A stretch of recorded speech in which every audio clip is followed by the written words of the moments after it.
এই অঞ্চলের লোকপ্রিয় কাউন্সিলর রত্না দত্তা মহোদয়া, টুডার ভাইস চেয়ারম্যান সেক্রেটারি ত্রিপুরা সরকার কিরণ গীতে মহোদয়, কমিশনার পৌর নিগম শ্রী শৈলজ যাদব, উপস্থিত সমস্ত ব্যাংক অফিসারগণ,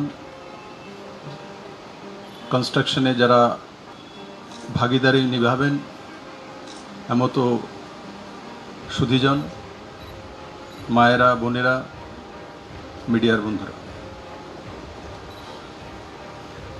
বন্ধুরা,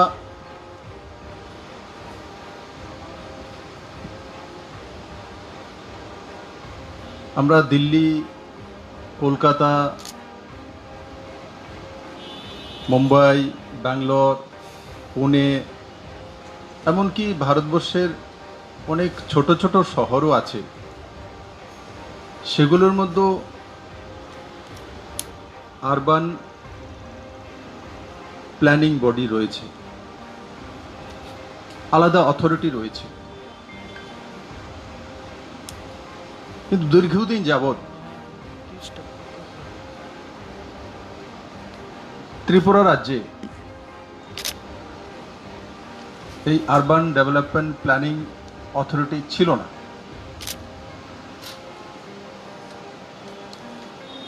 যতক্ষণ পর্যন্ত আপনার কাছে সুনির্দিষ্ট কোনো লক্ষ্য না থাকবে আর তার ব্যবস্থা না থাকবে, তো আপনি কোনোদিনই কোনো সফল কার্যান্বয়ন করতে পারবেন না। কাকে দিয়ে করবেন, কিভাবে করবেন, কাদের কাছে দায়বদ্ধতা থাকবে, আর কত সময়ে করবে, কত বাজেট লাগবে, আর তার সুবিধা কে কে পাবে, এই সবগুলো যদি এক জায়গায় একত্রিত করতে পারি তবেই গিয়ে কোনো কার্য সফল হবে। আরবান ডেভেলপমেন্ট মিনিস্ট্রি আছে, কিন্তু আরবান ডেভেলপমেন্ট মিনিস্ট্রি হওয়ার পরও আরবান যদি বডি হয় তো সে বডি এই কাজগুলো সুচারুরূপে করতে পারে, কারণ কি সিলেক্টেড কাজের জন্য সে বডি। আরবান ডেভেলপমেন্টে অনেক কাজ আছে,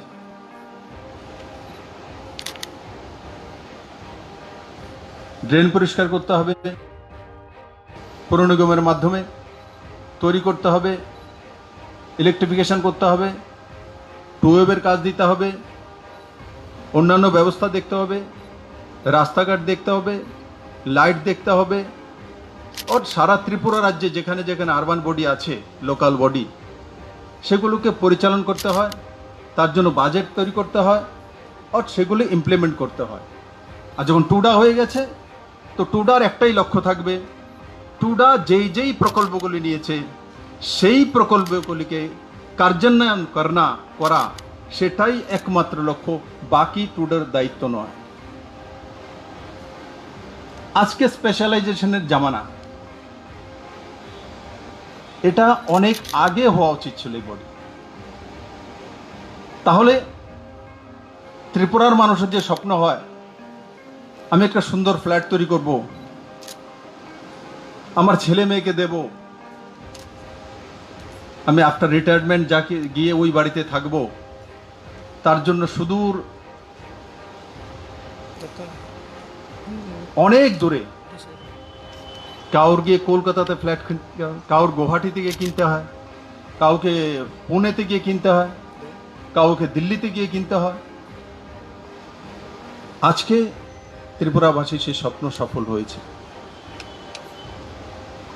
2022 ডিসেম্বরের মধ্যে এখানে 3টি ফ্ল্যাট তৈরি হবে, 3টি টাওয়ার তৈরি হবে, और 48টি ফ্ল্যাট LIG, MIG और HIG। আগরতলাতে তৈরি হচ্ছে। অপরদিকে কুঞ্জবন, সেখানে 12+ গ্রাউন্ড ফ্লোর, মানে 13 মঞ্জিলা। আরেকটি নন্দননগরীতে 14+ গ্রাউন্ড ফ্লোর। আরেকটি ministry of urban development, government of India, তার মধ্য দিয়ে মাননীয় প্রধানমন্ত্রীজি নর্থ ইস্টের মধ্যে মাত্র একটি রাজ্য ত্রিপুরাকে এবং আগরতলা সিটিকে উনি চিহ্নিত করেছেন। আর আগরতলাতে 1000 লাইট হাউস রামনগরে তৈরি হবে সাধারণ মানুষের জন্য। একবার ভেবে দেখুন,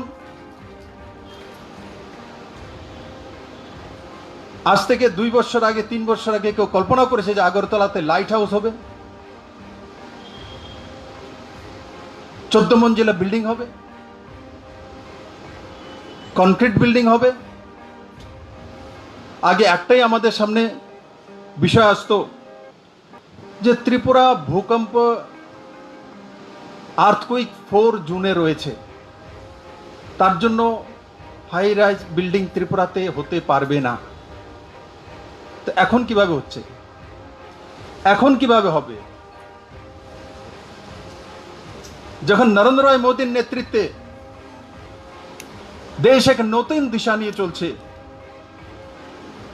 এক সঙ্গে 110 স্যাটেলাইট পাঠিয়ে দিচ্ছে, সেই জায়গায় কোনো রাজ্য বলবে যে আমার যে ভূকম্প 4 জুন হওয়ার কারণে আমি 4-5 মঞ্জিলার উপরে বিল্ডিং করতে পারবো না, এর চাইতে দুর্ভাগ্যের বিষয় কি ছিল ত্রিপুরা?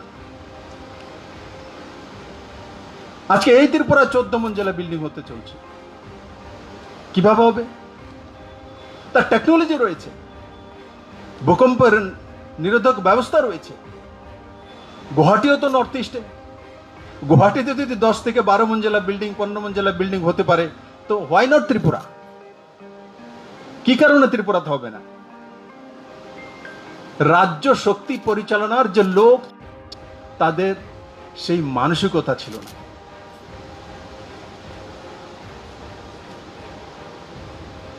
বড় মাত্রা ত্রিপুরা রাজ্যের পয়সা অন্য রাজ্যে চলে যেত, সারা জীবন পরিশ্রম করেছে, ইনকাম করেছে, একটা সুন্দর ফ্ল্যাটে থাকতে চায়, তো সারা জীবন যে ইনকাম করেছে 1 কোটি টাকা দিয়ে গিয়ে কলকাতাতে একটা ফ্ল্যাট লাগিয়ে দেবে।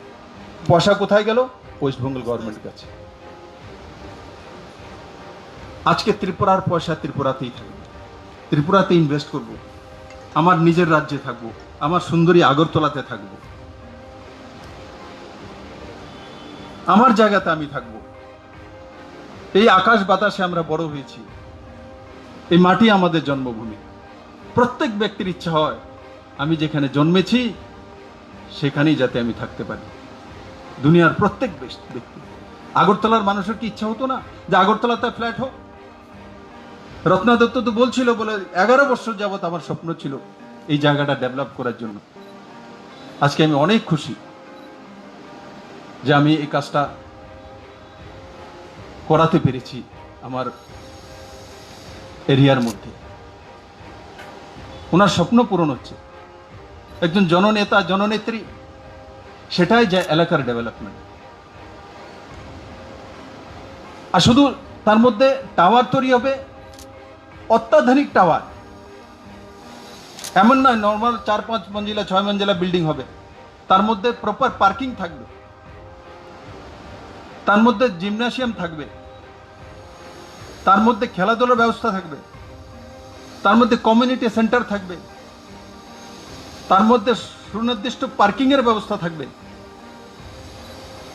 তার মধ্যে লিফট থাকবে, তার মধ্যে সিসিটিভি ক্যামেরা থাকবে।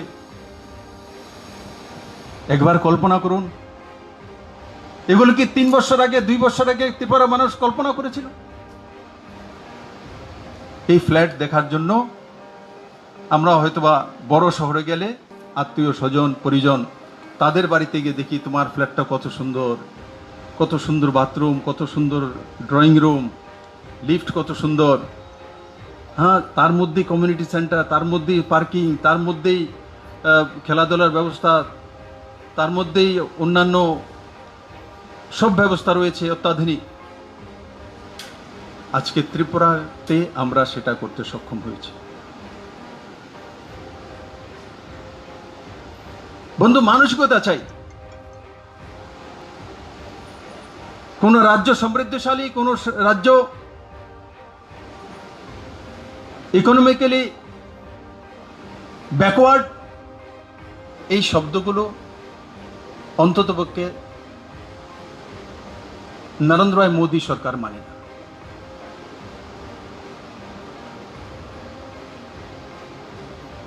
মোদীজি বলছে লোকালে ভোকাল হো, মানে নিজের জায়গাতেই নিজে আত্মনির্ভর হো। আর ওই দিশাতে রাজ্য সরকার কাজ করছে।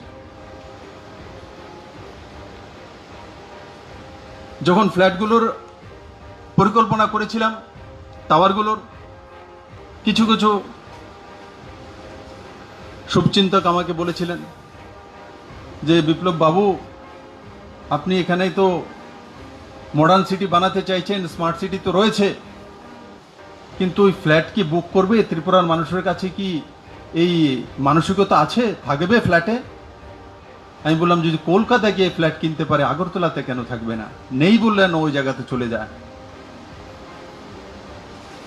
আমি হিম্মত করে বলেছি, যা ফ্ল্যাট তো করব, ও তার জন্য রাজ্য সরকার প্রথম পয়সা লাগাবে না, দেখি আমার ত্রিপুরা মানুষ চায় কিনা। আমরা আগে প্লট বের করব, আর প্লট বের করে অ্যাডভার্টাইজমেন্ট করব যে কারা কারা বুকিং করতে চায়, দেখি। মা ত্রিপুরাশ্বরীর আশীর্বাদে রেকর্ড করে, ভারতবর্ষের কোন শহরের মধ্যে হয়েছে কিনা জানি না, ত্রিপুরাতে 4 দিনের মধ্যে যে সাইট করেছিস ব্লক হয়ে গেছে, 4 দিনের মধ্যে সমস্ত ফ্ল্যাট বুকিং হয়ে গেছে। এটা তো উইদিন 4 ডেজ, 48টি ফ্ল্যাট উইদিন 4 ডেজ বুক হয়ে গেছে। তখন যারা ভাবতো একসময় যে ত্রিপুরাতে ফ্ল্যাট বুক হবে না, ত্রিপুরার মানুষ ফ্ল্যাটে থাকবে না, তাদের ধারণা পাল্টিয়েছে। আমরা যদি সুবিধা দেই, সে অত্যাধুনিক ব্যবস্থা করি, কেন থাকবে না নিজের রাজ্যে? সেই মানসিকতা নিয়ে কাজ করতে হয়। বন্ধুরা, স্মার্ট সিটি প্রকল্প আগরতলা, এখানে যারা আমরা স্থানীয় বাসী বসে আছি, একটা বিষয় আমাকে বলুন আপনারা, সঙ্গে আমার কনস্টিটুয়েন্সি বনমালীপুর রয়েছে। আমার কনস্টিটুয়েন্সির মূল সমস্যা ছিল, আমি যখন ইলেকশনের সময় গিয়েছিলাম, প্রত্যেকের বাড়িতে যেতে পারিনি, একটাই আমাকে সামনে বিষয় রাখতো, দাদা আমাদেরকে বন্যার জল থেকে মুক্তি দেবেন আপনি। আমি বলেছিলাম আমাকে একটু সময় দেন, একটা সিজন সময় দিন। কিন্তু উপরওয়ালার আশীর্বাদে এবং আরবান বডিতে যারা রয়েছেন অফিসার্স, আগরতলা পুর নিগমের মেয়র এবং কাউন্সিলরদের প্রত্যেকের প্রচেষ্টায় এবার বর্ষায় বনমালীপুরের মানুষ তথা অত্র আগরতলার মানুষ সেই অভিশাপ থেকে 80% মুক্তি পেয়ে গেছে। 80%। কারণ সুচারু ড্রেনেজ ব্যবস্থা, মানুষও সহযোগিতা করেছে। যেখানে জায়গা দখল করে নিয়েছিল সেগুলো ছেড়ে দিয়েছে, ড্রেনকে চড়া করা গেছে। স্মার্ট সিটি প্রকল্প আগরতলা এগিয়ে যাচ্ছে। আগামী 6 থেকে 7 মাসের মধ্যে আপনারা আগরতলার রাস্তার চেহারা পাল্টিয়ে যাবে, দেখবেন। ড্রেনেজের চেহারা তো পাল্টিয়েছে। আর Agartala smart city centralise common control যে সেন্টার, সে এক নতুন রূপ নিয়েছে। সে সিকিউরিটি হোক, অত্যাধুনিক ব্যবস্থা হোক, আর ওয়াচিং হোক, আজকের আগরতলার মায়েরা বোনেরা একটা জায়গাতে বিশ্বাস তৈরি হয়েছে যে রাত্রে আমি 12টা হোক, 1টা হোক, 2টা হোক, যদি বেরোই তো আমি সিসিটিভি ক্যামেরার মধ্যে রয়েছি। আর সিসিটিভি ক্যামেরা অত্যাধুনিক ক্যামেরা, এবং 24 আওয়ার্স আমাদের যে কমান্ড কন্ট্রোল সেন্টার আছে সেখান থেকে ওয়াচ হচ্ছে। আমাদের যে স্মার্ট সিটি প্রকল্পের বাস স্ট্যান্ডগুলো তৈরি হয়েছে সেগুলোর মধ্যে ক্যামেরা তো রয়েছে, তার সঙ্গে সঙ্গে বটন, সাইরেন বটনও রয়েছে। তার মধ্যে যদি আপনি পুশ করেন তো আপনি আপনার সঙ্গে সেই বাস স্ট্যান্ডে কে কে দাঁড়িয়ে আছে আমার কমান্ড কন্ট্রোল সেন্টার থেকে দেখবে। আপনাকে কেউ কিছু বলছে তো আপনি ওখান থেকে যা বলবেন এখান থেকে শোনা যাবে, আপনাকে জবাব দিতে পারবে। আজকে আগরতলা সেই জায়গায় চলে গেছে। শুধু নর্থ ইস্ট না, উড়িষ্যা থেকে নর্থ ইস্ট পর্যন্ত কোনো রাজ্যে এই প্রকল্প এখনো চালু হয়নি, আগরতলাতে চালু হয়ে গেছে। বন্ধুরা, আমি আশা করি যারা এই 48টি ফ্ল্যাট যে রয়েছে এই 3টি টাওয়ারে, সেগুলো যেই মানসিকতা, যে সুন্দর এক জীবনের কল্পনা করে আপনারা বুক করেছেন, খুব কম সময়ের মধ্যে, আমাদের যে নির্দিষ্ট সময় তো 2022 ডিসেম্বরের মধ্যে আমরা সেই প্রকল্পকে কার্যান্বিত করব এবং এই 3টি টাওয়ার এই শহরতলিতে দাঁড়িয়ে এই অঞ্চলকে এক ডেভেলপমেন্টের নতুন মাইলস্টোন হয়ে আগরতলার রূপরেখার এক নতুন দিশা হবে। আজকের এই কার্যক্রম যখন আমরা আয়োজন করেছি তখন আমাদের সবার মুখে মাস্ক রয়েছে, সোশ্যাল ডিস্টেন্সিং মেনটেন করছি, করোনার প্রকোপ রয়েছে। আমি আপনাদেরকে নিবেদন করব, সোশ্যাল ডিস্টেন্সিং মেনটেন করুন, মাস্ক পরুন, আর নিজের যে কাজ আছে সেটাও সময়ের আগে করুন। কারণ আত্মনির্ভরশীল ভারত আর আত্মনির্ভরশীল ত্রিপুরা তৈরি করতে হবে। তার জন্য করোনা আছে তার জন্য ঘরে বসে থাকবো নয়, এ তো থাকবে। যখন টিকাকরণ হবে, ঠিক আছে, আমার পরিবারে তো হয়েছিল পজিটিভ, নেগেটিভ হয়ে গেছে, আমিও তো কোয়ারেন্টাইনে ছিলাম, আমি পজিটিভ হয়নি, কোয়ারেন্টাইনে ছিলাম, কারণ আমার পরিবারের লোক ছিল। আজকে বেরিয়ে এসেছি কোয়ারেন্টাইন শেষ করে। তার জন্য আমার কোনো লোকসান হয়েছে? আমার পরিবারের কোনো লোকসান নেই, শুধু একটু সাবধানতা, ও সাবধানতার সঙ্গে সুচারুরূপে যে যা দায়িত্ব রয়েছে সেগুলো আরো বেশি করা। দিনে 8 ঘন্টা কাজ করি তো 9 ঘন্টা করব, 10 ঘন্টা করব, 12 ঘন্টা করব।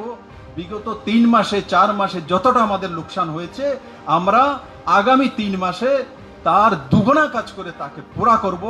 সেটাই নরেন্দ্র ভাই মোদীর স্বপ্ন। আমরা সেই দিশাতে কাজ করব, আর ত্রিপুরাও সেই দিশাতে যাচ্ছে। সবাইকে অনেক অনেক ধন্যবাদ। জয় হিন্দ।